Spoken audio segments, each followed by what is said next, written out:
J'ai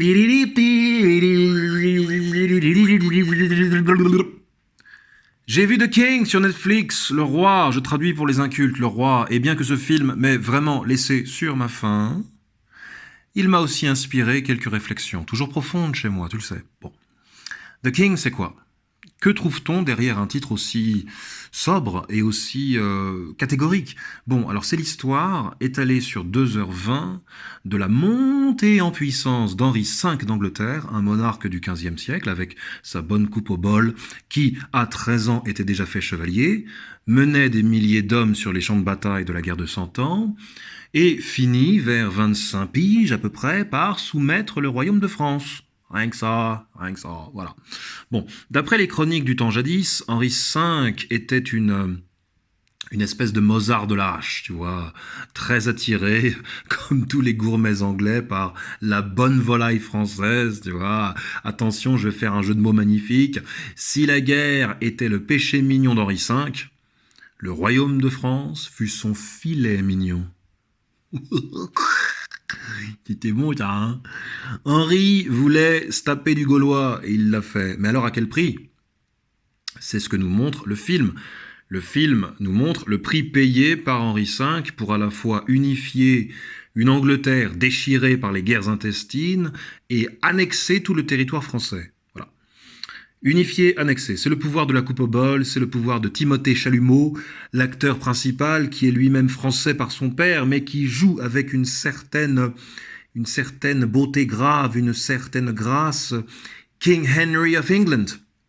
Hail, Timothée Chalumeau, hail, celui que l'on compare au jeune DiCaprio. Il s'appelle Chalamet en vrai, hein. Je le taquine, il le sait bien. Chalamet n'atteint pas l'intensité d'un jeune DiCaprio, l'exubérance tragique d'un jeune DiCaprio. On n'en est pas là, Mais je pense que Chalamet a en lui les ressources nécessaires pour rivaliser avec DiCaprio. C'est simplement qu'il n'est pas poussé par son metteur en scène à donner tout ce qu'il a, tu vois. Miser intégralement sur la retenue est une erreur, mais je reviendrai là-dessus. Je reviendrai sur le jeu d'acteur. Je vais spoiler. Je te préviens, Coco Cocotte, je vais spoiler. Il est encore temps de walk away, de me tourner le dos. À 3, je spoil. 1, 2, 3. Au début du film, Henri V Chalamet a les cheveux mi-longs. Et c'est seulement quand il accède au trône, après la mort de son père, qu'il opte pour la coupe au bol. Comment gâcher le plaisir de quelqu'un ? Je suis désolé, j'ai un mauvais fond. The King comprend 3 parties. La première introduit les situations politiques et familiales, hein, c'est ça. Les guerres de clans font écho à la brouille entre le père et le fils, entre Henri Senior et le futur Henri V. La deuxième partie voit Henri V succéder à son père et, contrairement à lui, chercher à pacifier l'Angleterre. Henri V est un agent de la paix. La troisième partie voit Henri V relever le gant que lui jette la France à la figure. Il en vient à faire décapiter les traîtres, revêt son armure de conquérant et bousille l'armée de Louis le Dauphin à la bataille d'Azincourt. D'agent de la paix, Henri Chalamet se métamorphose en chef de guerre intraitable et sanguinaire. Il épouse qui ? Il épouse la fille du roi de France. La paix peut revenir. Spoiler, le vrai cette fois, le vrai spoiler, attention, ne bouge pas les oreilles. La France n'a jamais provoqué Henri V. Non. C'est l'état-major d'Henri V, ses plus proches conseillers, concentrés en la personne de, William Gascoigne, qui ont fabriqué de toutes pièces les preuves d'une pseudo-provocation française, d'une pseudo-déclaration de guerre française contre l'Angleterre. L'état-major du jeune Henri V, en la personne de William Gascoigne, a poussé le pacifique et jeune Henri V à produire une guerre pour obtenir la paix et accessoirement un élargissement du royaume d'Angleterre.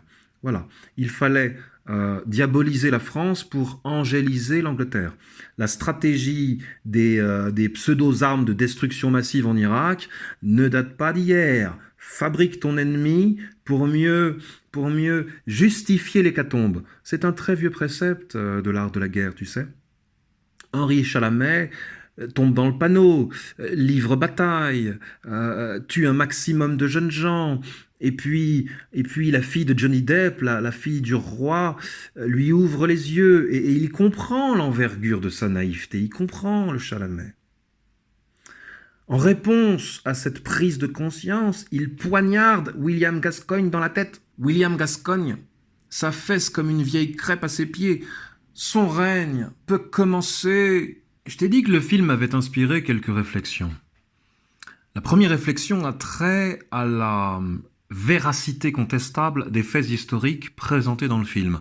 Pour les puristes, et j'ai un ami assez puriste, ou pour le moins sensible à la fidélité historique, Henri V Chalamet et sa bataille d'Azincourt ne reflètent pas vraiment ce qui s'est passé en 1415. Tu vois ? Le film prend des raccourcis éhontés, aseptise la personnalité sanguinaire du vrai Henri V, prête à certains personnages comme William Gascoigne des intentions qu'il n'avait pas, invente des scènes, invente des complots, s'appuie sur Shakespeare plutôt que sur des bouquins d'histoire sérieux. Bref, The King tiendrait davantage du fantasme hollywoodien que du fac-similé. Comment le savoir ? C'est la question que je te pose. Comment s'en rendre compte 600 ans après les faits ? Les historiens pratiquent une très noble discipline, une discipline qui a toute son importance, mais ils tâtonnent. Comme les médecins, ce qui est découvert aujourd'hui sera remis en question demain. Le scientifique le sait, l'historien devrait le savoir. Il y a les textes, me diras-tu, il y a les textes de l'époque. Jusqu'à quel point peut-on se fier à un texte ? Que sait-on vraiment des motivations de l'auteur ? Motivations politiques, motivations affectives. Je veux dire, un auteur du Moyen-Âge ou d'aujourd'hui prend toujours parti d'une façon ou d'une autre. Il défend quelque chose, une idée, un symbole, un code de conduite. Et s'il défend, c'est qu'il attaque. L'impartialité n'existe pas. Je veux dire, les scribes hollywoodiens ne sont pas plus vils que leurs ancêtres du Pas-de-Calais. Et puis aussi, il faut dire une chose, les artistes bénéficient de ce qu'on appelle la licence poétique. Ils écrivent ce qu'ils veulent, à compter du moment où la fiction engendre sa propre cohérence. L'important, c'est la cohérence au sein de l'œuvre. Tu vois ou pas ? La deuxième réflexion, c'est justement ça. The King montre avec cohérence que le passage de l'enfance irresponsable à l'âge adulte, l'âge du contrôle, ne se fait pas sans heurts, ne se fait pas sans rudesse. C'est un passage musclé. Je veux dire, l'enfant Henri V est déniaisé. Il le dit lui-même, tu sais, au début du film, il s'est écarté de la vie politique parce que son papa s'est montré injuste et autoritaire. Alors, en bon adolescent, il s'est abîmé dans la paresse et les beuveries, il a choisi d'être inutile au royaume, c'est-à-dire à la famille, et d'être irresponsable. Et puis, à la mort du père, un déclic se fait. C'est un thème mythologique par excellence. Un déclic se fait. Henri V assume d'entrer de plein pied dans l'âge adulte, l'âge du contrôle. Être un roi, je l'ai dit dans la vidéo sur le film Whiplash, être un roi, c'est être un expert en son royaume. Le héros de Whiplash devient le roi de la batterie, l'expert absolu. Henri V Chalamet devient le roi d'Angleterre et l'expertise, comme dans Whiplash, s'acquiert dans le sang. Alors rassure-toi Coco, le sang est une métaphore. Disons la rudesse.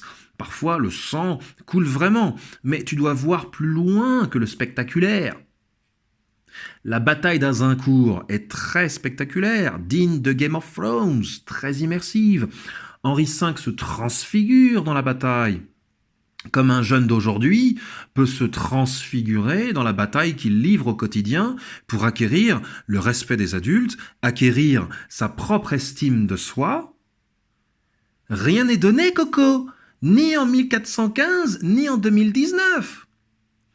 Le jeu d'acteur de Timothée Chalamet est à l'image du film Maussade dans les 2 premières parties et inspiré dans la dernière. C'est pour ça que je reste sur ma faim. Tu vois, j'aurais aimé en voir plus. Chalamet est beau comme une fille. Il a un physique presque androgyne, mais sa démarche de cow-boy et la puissance de sa voix tranchent sur la première impression. Tu vois, il est contrasté comme DiCaprio au même âge. L'écran lui va bien. L'écran lui va bien. Mais tu as envie de le fouetter au début du film, de fouetter le metteur en scène. Pourquoi jouer sur le même registre de la maussaderie? Je te le demande.